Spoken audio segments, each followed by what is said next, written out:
Hello students, आज हम पढ़ेंगे सांख्यिकी। और ये जो आपके सांख्यिकी है, इसके साथ में जो आपके ब्लूप्रिंट है उसमें प्रायिकता भी है, यानी ये वैसे इसी का हिस्सा है। और इसका आपके वेटेज है 10 मार्क्स। ये 10 मार्क्स किस तरह से डिवाइडेड है कि इसमें एक अंक का प्रश्न है जो आपके प्रायिकता से संबंधित होगा, जिसमें आपके साधारण सूत्र से प्रश्न हल होगा और उसकी कुछ 2-3 प्रॉपर्टीज है उन पर आधारित होगा। साथ ही एक 3 अंक का प्रश्न और होगा जिसके अंदर 3 सब क्वेश्चंस होंगे, यानी कि उनके अंदर आपको 3 अलग अलग पार्ट्स दे दिए जाएंगे। जैसे गेंद का प्रश्न है तो या तो नीले रंग की गेंद की प्रायिकता, लाल रंग के गेंद की प्रायिकता, और यदि वह प्रश्न पासे से संबंधित है तो आपको भाज्य, अभाज्य या फिर सम विषम पर आधारित 3 तरह के प्रश्न देंगे। ताश के पत्तों का भी प्रश्न इसमें कई बार पूछा जाता है। अब देखिए, जो आपके 6 अंक का प्रश्न है वो है आपके ये इस तरह का प्रश्न है जिसमें आपको 2-2 जोड़े में दिए जाएंगे, या तो माध्य का या माध्य बहुलक या फिर बहुलक माध्य का, यानी आपको कोई 2 दिए जाएंगे और दोनों का अंक पार आपके अलग अलग 3 अंक हो जाएगा। तो इस प्रकार 6 अंक की ये प्रश्नावली और 3 और 4 अंक की हो गई आपके प्रायिकता। चलिए अब ये प्रश्न देखिए। ये प्रश्न जो है आपको पहले क्या करना है कि ये सारणी जो है इसको इस तरीके से बना लेना है, वर्टिकल बना लें। और अगर हॉरिजॉन्टल है इस तरह से तब भी आपके इसमें कोई दिक्कत नहीं, आराम से हल कर सकते हो। तो देखिए, इस सारणी को हम बढ़ा देते हैं इस तरह से। तो सबसे पहले हम ज्ञात करेंगे इसमें कि ये जो आपके पास में वर्ग है, इन वर्ग के द्वारा आप xi की वैल्यू निकालेंगे। xi क्या होगा कि जो आपकी इन सब की एवरेज वैल्यू है वो आपके xi होगा, यानी हम xi के लिए 0-8 को जोड़कर 2 का भाग लगा देंगे, या फिर डायरेक्ट आप इसकी मध्य की संख्या यानी 4, इसके मध्य की संख्या आपके 12, इसके मध्य की संख्या ये हो गया आपके 20। इस तरह से 8-8 आप जोड़ते जाएं, यानी ये हो गया 28, ये हो गया आपके 36 और ये हो गया आपके 44। इस तरह से आपने xi की वैल्यू निकाल ली। अब इनको क्या करना है कि जब आप माध्य ज्ञात करो, तो माध्य ज्ञात करने के लिए हम यहाँ पर xi को fi से गुणा करेंगे, क्योंकि आपके पास में यदि प्रत्यक्ष विधि का सूत्र आप काम में लेना चाहो तब आपके लिए यही आसान रहेगा कि डायरेक्ट आप इनको गुणा कर लीजिए, यानी हम xi को fi से गुणा करेंगे। तो 42 को 4 से गुणा करने पर ये आपके हो जाएगा 4 × 2 8 और 4 × 4 यानी 168। 30 को 12 से गुणा करने पर ये हो जाएगा 300 और 60 यानी 300, ये 60 हो गए। 20 को 50 से ये हो गए आपके 1000। 22 को 28 से गुणा करेंगे, ये आपके हो जाएगा 616। 8 को 36 से गुणा करने पर 36 × 8, ये आपके हो जाएगा 8 × 6 48, 4 और 8 × 3 24 और 4 ये हो गए 28 यानी 288। फिर आपके 5 को 44 से गुणा करने पर इसको आप आधा कर लें 22 यानी 220। इस तरह से ये आपके गुणा हो गए। अब देखिए, जो सारणी इस तरह से बनेगी आपके, उसमें आप इसका एडिशन और इसका एडिशन लिखोगे, यानी ये तो आपके हो जाएगा इस तरह से सिग्मा fi और ये आपके हो जाएगा सिग्मा xi fi।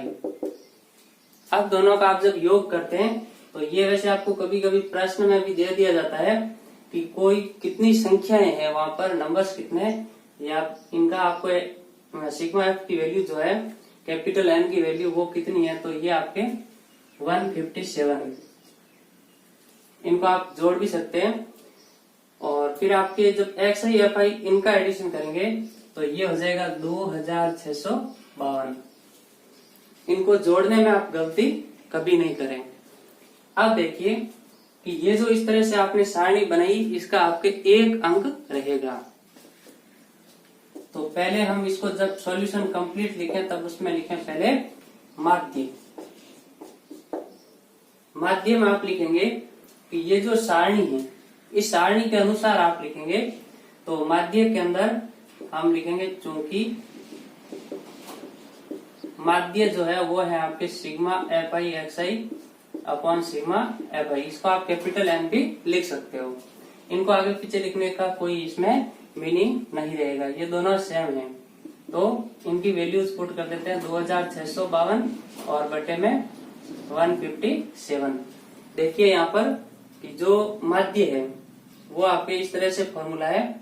अब इसका आपके आधा अंक है, ये वैल्यूज पुट करना, इसका भी आधा अंक रहेगा। और जब इसको सॉल्व करते हैं आप तो ये आ जाएगा 16.89। तो ये जो वैल्यू आएगी इसको आप वापस लिखेंगे इस तरह से, x बार लिखेंगे माध्य को 16.89। ये इसका भी आधा अंक है, यानी आपके पूरे 3 अंक हो गए इस प्रश्न में। इसका आधा अंक फॉर्मूला लिखने का, आधा अंक आपके वैल्यूज पुट करने का, आधा अंक इसको भाग देकर ये वैल्यू निकालने का, और लास्ट में फाइनल आंसर लिखने का भी आधा अंक। यानी इस प्रकार आपके कुल अंक हो गए 3। तो आपको ये 3 अंक इस तरह से लिखना नहीं है, लेकिन आपके ये माध्य ज्ञात हो गया तो इसका 3 अंक आपको मिल गया। सेकंड आपको दिया इसमें माध्य का। माध्य का भी क्या करना, आपको जैसी सारणी है उसको बिल्कुल वैसा ही रखना है। केवल आपको इसमें क्यूमुलेटिव फ्रीक्वेंसी जो है वो लिखना होगा, यानी CF की वैल्यू आप लिखोगे। तो इसके लिए हम एक और इसमें रो बना देते हैं।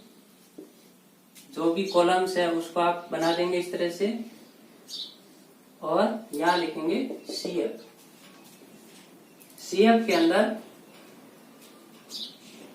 या फिर इसको संचयी बारंबारता भी लिख सकते हैं आप।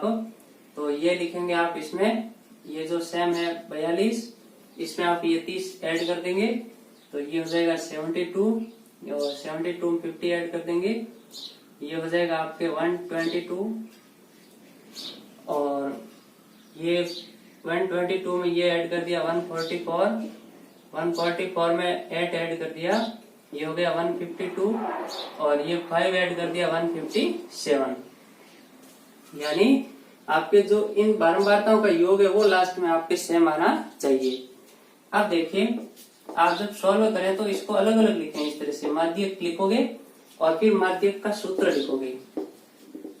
सूत्र क्या है आपके, इसका आधा अंक अलग से, इसलिए ये आप लिखेंगे m बराबर L प्लस n बटे 2 माइनस CF बटे F इंटू H। अब देखिए यहाँ पर जो सूत्र है इसके अनुसार जब आप पहले माध्यक वर्ग प्राप्त करोगे तो उससे आपको ये सारी वैल्यूज मिलेगी। यानी यहाँ n बराबर है आपके 157, तो n बटे 2 हो जाएगा आपके 78.5। अब इसमें माध्यक वर्ग आपको मिल जाएगा,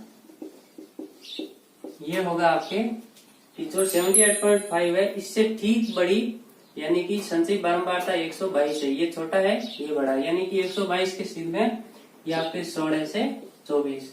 अब इससे आप सारी वैल्यूज लिखेंगे तो ये हो जाएगा L निम्न सीमा यानी 16, फिर आपके n बटे 2 की वैल्यू है, और CF क्या होगा, ध्यान रखें कि जो माध्यक वर्ग है इससे ठीक छोटी संचयी बारंबारता जो होगी वो आपके CF होगा यानी 72। फिर माध्यक वर्ग की बारंबारता है वो आपके F की वैल्यू होगी यानी 50। अब देखिए एक रह गया आपके H, यानी H की वैल्यू जो है वो आपके वर्ग अंतराल ये हो गया 0 से 8, यानी सभी में 8 का अंतर है तो ये हो गया 8। अब ये सारी वैल्यूज आप लिख लेंगे इस तरह से। देखिए इस तरह से आधा अंक इसका हो गया, एक इसका आधा इसका होगा, फिर आधा आपको वैल्यूज पुट करने का होगा, यानी m इज इक्वल टू होगा L की वैल्यू आपके 16 प्लस n/2 यानी 78.5 माइनस होगा आपके 72 अपॉन होगा 50 इंटू में होगा आपके 8। अब इसको आप किस तरह से सॉल्व करेंगे, इसमें ज्यादा उलझन में नहीं पड़े, क्योंकि आसानी से हल करेंगे। 16 प्लस ये हो गया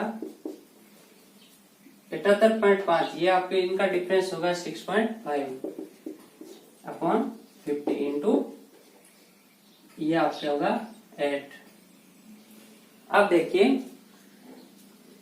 ये जो आप इस तरह से लिखेंगे, इनको जब सॉल्व करते हैं तो ये हो जाएगा आपके 25, या फिर हम इसको दूसरे तरीके से इंटू 2 कर देते हैं और ये हो जाएगा इंटू 2 100 हो गया।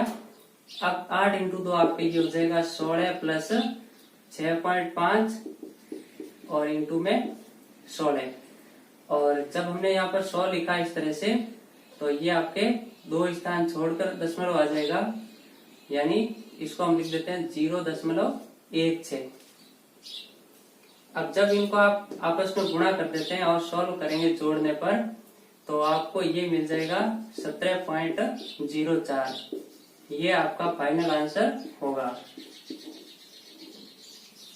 तो इस तरह से आप क्या करेंगे कि जो सारणी बनाएंगे उसके अनुसार आप ये सूत्र जो होगा सारी वैल्यूज लिखेंगे और फिर आप वैल्यूज पुट करके इस तरह से फाइनल आंसर लिखेंगे। अब ध्यान दीजिए कि इसी प्रकार के और भी जो प्रश्न है उसमें आप एक ही सारणी के लिए तीनों प्रश्नों को साथ में हल करें, और इसको बार बार जब अभ्यास करेंगे तो आपके तीनों विधियां है वो बिल्कुल एकदम अच्छी तरह से पक्की हो जाएगी।